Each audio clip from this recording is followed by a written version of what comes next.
Luto tayo ng chop suey, panggisa. At ito ang mga gulay na gagamitin natin.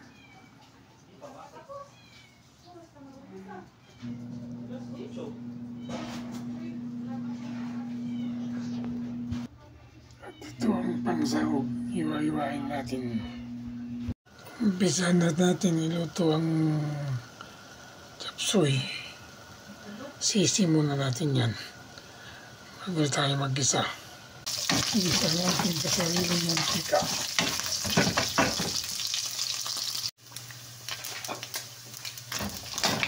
Yan, nasisi na. Tanggalin muna natin itong sahog niya. Mag-gisa tayo.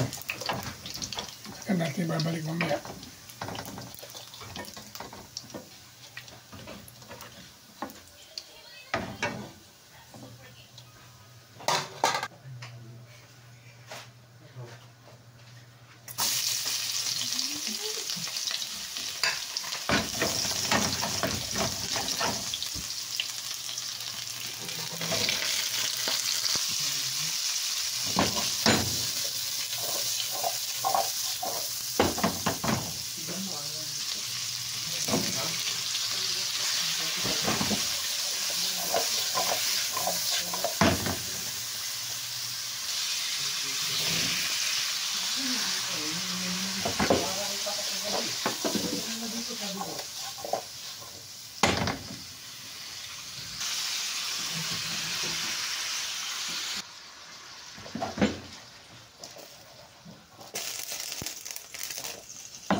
Ano na natin?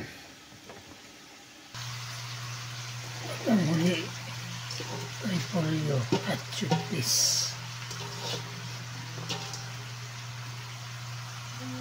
Patis lang nilagay natin.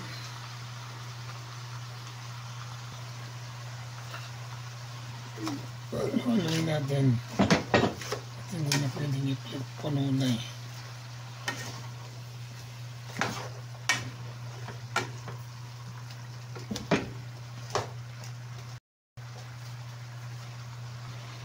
Balik natin yung sahog na tinanggal ko kanina.